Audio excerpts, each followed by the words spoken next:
At 6 o'clock, we got UT Martin, who went 7-4, traveling to number 1 Georgia, who's favored by 47, who went 15-0, as many know, and did not lose a single game. Favored by 47.5 points on ESPN Plus.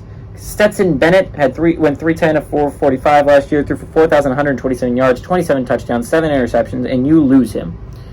And that's bad, right? Like, you obviously have a really good team if you're Georgia, but losing your starting quarterback's never something you look forward to having to figure out what to do without. Kenny McIntosh also left. Not going to be the biggest deal because they had a really good deep running room, but he was their leading rusher with 150 carries for 829 yards and 10 touchdowns.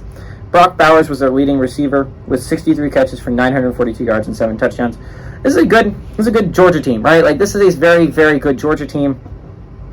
And the real question is, can they three-peat, right? They're ranked number 1 in the nation for a reason.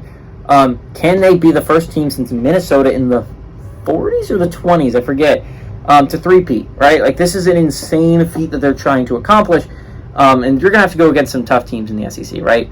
Teams that are getting better. Missouri gave you a fight last year. Tennessee should be a much better team. But as things go, you're not super worried about the schedule if you're Georgia. Outside of this game that you draw across with this Ole Miss, you should be fine. You have a lot of winnable games on that record. But Georgia's going to have to try and learn how to have a quarterback not named Stetson Bennett win football games, which it has been a while since they've had a quarterback not named Stetson Bennett trying to win football games. Remember, their 2 national championships came with him at the helm. It's going to be interesting to see what they do without him at the helm. I think this game's obviously going to be a really easy win for Georgia. Georgia's first couple weeks is going to be very simple before they face any test, which is, I believe, South Carolina. Week 3 is, I think, they finally play a decently tough team.